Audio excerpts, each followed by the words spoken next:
Okay, unit 2.4, continuity. Okay, so I'll first of all start off by defining what a continuous function is.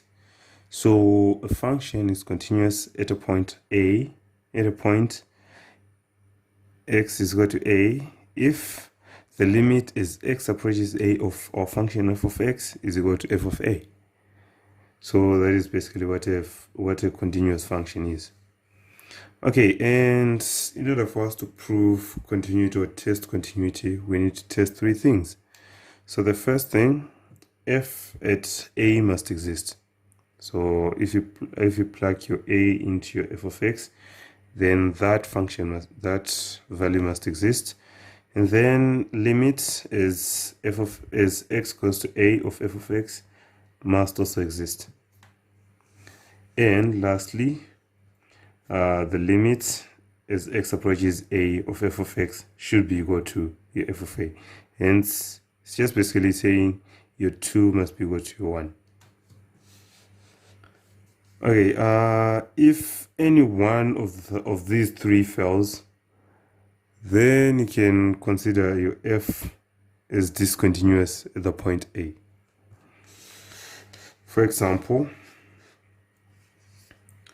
f of x being equal to x squared if x is between -1 and 2, and ax plus b if x is less than -1 or greater than 2. And the question says determine a and b if f is continuous on all real numbers. Okay, so the first thing that you can do when you're given step functions is to sketch the function so that you do not make any false assumptions or mistakes. Okay, so you sketch the function, you're going to get that. So over here we have ax plus b, and then over there we have x squared, and then from there to there we have ax plus b again. Okay, so after sketching the function, now we need to check continuity, because we know that continuity is there over this interval, and that interval, and that interval. So we're basically looking for continuity at the points of intersection of the intervals. So that is when x is equal to -1 and when x is equal to 2. And when x is equal to -1, our f of -1 is equal to 1. And the limit is equal to negative of x squared from the -1 from the positive. So over here, that one is just going to be equal to 1, and -1, and the limit of -1 of f of x from -1 from the positive is equal to the limit of f of x as x approaches -1 from the negative, as you can see over there. Hence, our negative a, so substituting our x by the actual value, negative a plus b is equal to 1. Okay, and then we also look at where we have 2. So at 2, we're going to have f of 2 being equal to 4, and then limit from the negative, which is x squared, we're going to get 4, which is also the same limit when you're coming from the positive. Hence, you're going to have 2a plus b being equal to 4. And after you solve simultaneously, you're going to see that your a is equal to 1 and your b is equal to 2. And with those values, you actually notice that your function f of x is continuous on all real numbers. Okay, and what you should know, the terminology. If f is not continuous at a, then you say f is discontinuous at x equal to a. Okay, we also have so we have different types of discontinuities. So firstly, we have a removable discontinuity. So it is shown by the gap over there. So it's a circle which is unshaded. So it basically means that you remove something there and then you jumped. So over here, x cannot be equal to 2. because if your x is equal to 2, then we're going to have 0 as your denominator, and the function becomes indeterminate. So over here, this is called removable discontinuity. Okay, and then we have infinite discontinuity. So basically, as the name says, your discontinuity approaches infinity. So over here, you actually see that your function is going towards infinity, function is going towards infinity, and that is when your x is approaching 1. So over here, we'll look at that point. This one, if x is not equal to 1, because when x is close to 1, then we have 1 over 0, which is indeterminate. And we're actually given that when x is equal to 1, our f of x is equal to 0. That's why we have our function over there as being equal to 0. Okay, and then we have jump discontinuity. Okay, so with jump discontinuity, it basically says that you're jumping from one position to another. So for example, the modulus, the absolute value of x, so it's 1 if x is greater or equal to 0, or -1 if x is less than 0. So if x is greater than or equal to 0, we're going to have that one, which is 1, and less than 0, we're going to have -1. Okay, so functions can also be continuous based on the direction you're moving from. So for example, a function can be continuous from the right, and that is if your limit as x approaches a from the positive of f of x being equal to f of a. So over here, as you can see, as we approach a from the positive, we get to that point which is f of a. So this function is continuous from the right, it's x equal to a. Okay, and a function continuous from the left if limits as x approaches a from the negative of f of x being equal to f of a. So as you can see over there, our x, as we approach a from the negative, we have that value f of a. Okay, so we have some theorems. Okay, so the theorem says if f and g are continuous at a, then the following functions are also continuous: f plus g, f minus g, c times f, which is constant, times f, then f times g, f over g, and f over g is continuous only if g of a is not equal to 0. Okay, so I'm going to refer you to the study guide for functions continuous on every point of their domains. So please look at them so that you just have an understanding, and so that when you come across them, you can just easily recognize them. So these are very trivial. You can just go look at them in the study guide, then you'll be okay.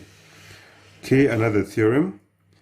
It says if the limit as x approaches a of g of x is equal to b, and f is continuous at b, then limits as x approaches a of f of g of x is equal to f, and then you can put the limit inside, since our function is continuous at b, f as f, which is function of limits x approaches a of g of x being equal to f at b, since our limit is x approaches a at g of x is equal to b.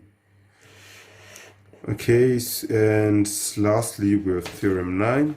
States if g is continuous at x is equal to a, and f continuous at g at a, then f of g, which is f of g of x, is also continuous at a.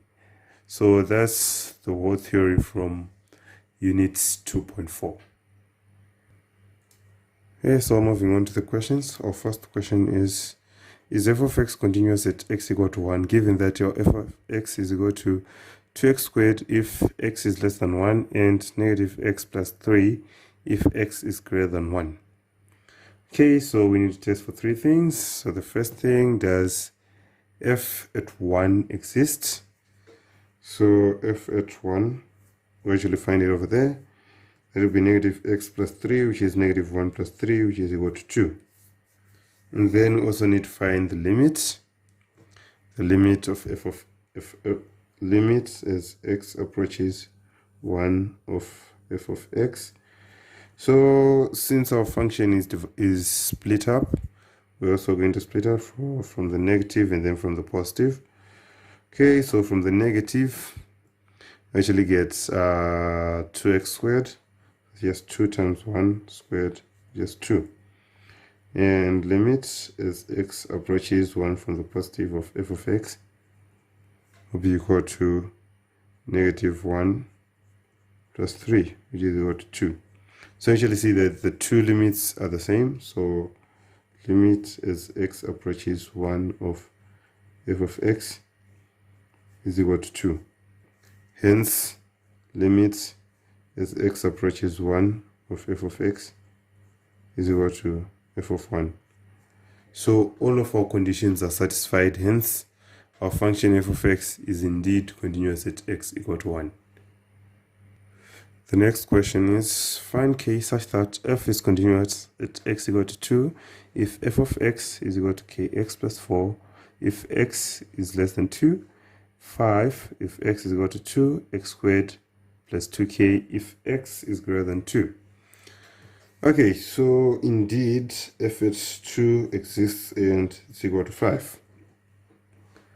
Okay, and then now we look for limits. Limit is x approaches 2. Since our function is also stepped, we're going to be looking at approaching 2 from the negative and approaching 2 from the positive of f of x, and that will be from the negative. We're going to be dealing with this one, k times 2 plus 4, which is just equal to 2k plus 4. And then limit as x approaches 2 from the positive of f of x. Then now we're looking at that one, which is x squared, which is 4, so it's 2 squared plus 2k, just equal to 2k plus 4.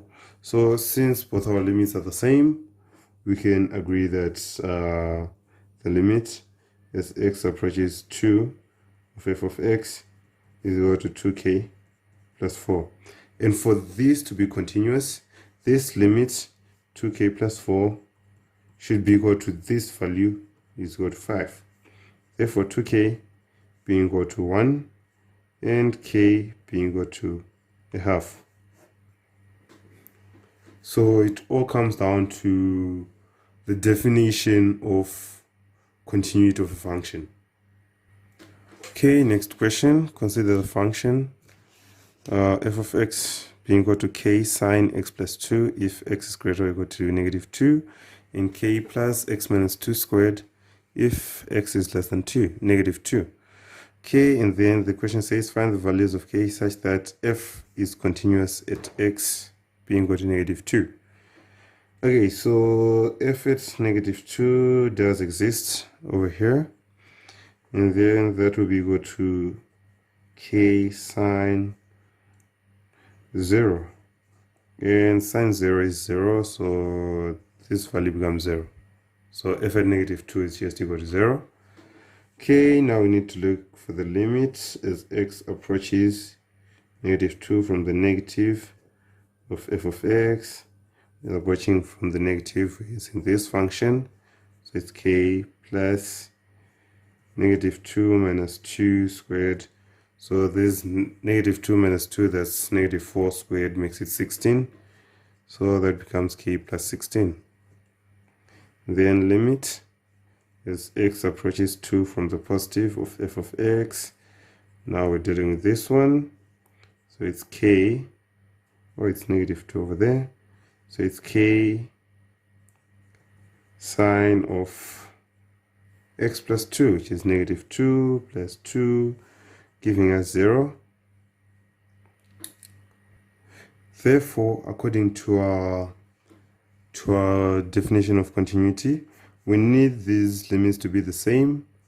Hence, k plus 16 should be equal to 0.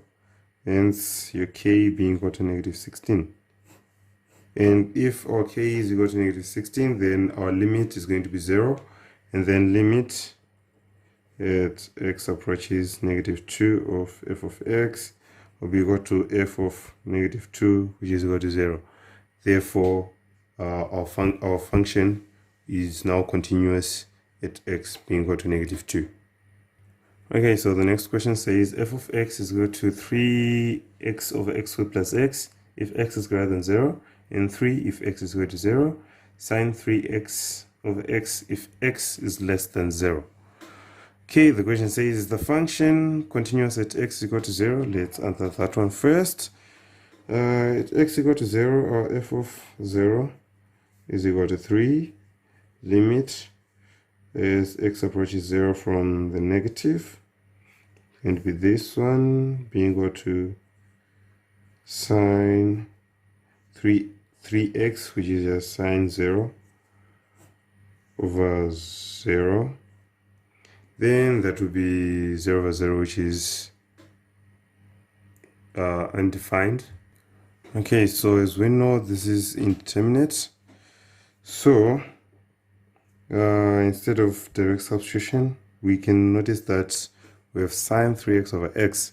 We can actually make it sine 3x over 3x, which is a standardized form. So we can now have limit as x approaches 0 from the negative of 3 times sine 3x over 3x. So that's this 3 and that 3 can cancel out and make 1. So it's basically multiplying by 1. So this one gives us 1 times 3. Our limit becomes equal to 3. And limit as x approaches 0 from the positive.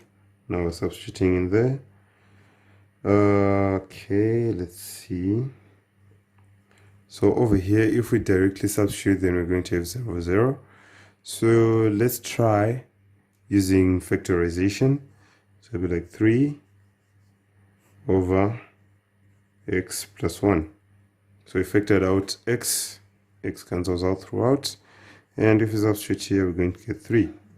Such that now, since our limits are the same, and you see that limit as x approaches 0 of f of x is equal to f of 0, which is equal to 3.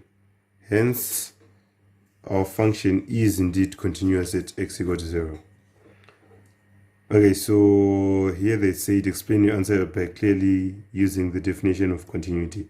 So the definition of continuity states that our function is continuous at x is equal to a if the limit as x approaches a of f of x is equal to f of a, and here of f of 0 is equal to 3. Our limit as x approaches 0 of f of x is equal to 3. Therefore, we've actually proven that it is true. Our last question says, determine where the function is discontinuous. And our function is given as f of x being equal to 4x plus 10 over x squared minus 2x minus 15. So from what we've already done, you can actually notice that our function can only be discontinuous where on points that are outside the domain. So first thing will be to look for the domain. And our domain is all real numbers apart from the point where x squared minus 2x minus 15 are equal to 0. And that will be x plus 3 if you factorize x minus 5 being equal to 0. So x being equal to negative 3 or x being equal to 5. Okay, so at those points, our function can be discontinuous. Okay, so what we're going to do is test for limits from the positive and from the negative, and limit x from the positive of negative 3. Okay, so that's for x plus 10 over x squared minus 2x minus 15. Okay, so from looking at this, I should see that this is a quite small number as compared to this one. So Okay, let's see. But the fact that we're using -3, this one becomes 0, and this one remains a relatively larger number. So it will be a large number over almost 0, so that will become infinity. So now the main issue that we have is to determine whether it's positive or negative infinity. So we now look at the numerator. So from -3, from the positive side, so you can have like your -2.5, and if you substitute in there, you have like negative 2.5 times 4, or -2 times 4.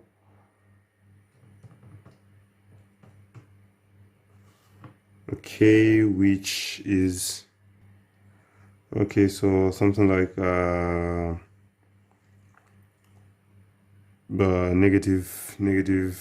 -8, -9, and so forth, which means -9 plus 10, giving you a positive on the numerator, and on the denominator we're going to have, okay, so here I made a mistake, so you can use something like -2.5, -2.6, -2.7, etc, and that will be greater than +10, means you have a negative being greater than the positive, and so you have a negative numerator. And then on the denominator you have, let's say, -2.7 squared, making this one positive, then -2 times -2.7 also make this one positive, but then both of them combined will still be less than -15. So it's positive minus a larger negative number, having a negative. Therefore, this one becomes positive infinity. And the limit as x approaches -3 from the negative for x plus 10 over x squared minus 2x minus 15. Okay, so now with a larger number, here you have negative again, so you have like -3.5 times 4, so it will be a larger negative number as compared to a positive 10. Then over here you have let's say -3.5 squared minus 2 times -3.5, giving us a positive and a positive, and these two positives are actually much greater than our -15 over here, so that one will be a positive, and that will result in a negative infinity. So it's negative divided by positive, giving us a negative infinity. And as you can see, our limits are not the same, hence we actually our limit as x approaches -3 will not exist. That is the same case for when x is equal to 5. You have negative infinity and infinity, and as such your limits as x approaches 5 cannot exist. Okay, so the last question on unit 2.4 will be evaluate limit as x approaches 1 of arcsine of 1 minus root x over 1 minus x. Okay, so it's x equal to 1, arcsine exists. So according to our theorem, we can actually put arcsine outside, and then we get the limit x approaches 1 of 1 minus root x.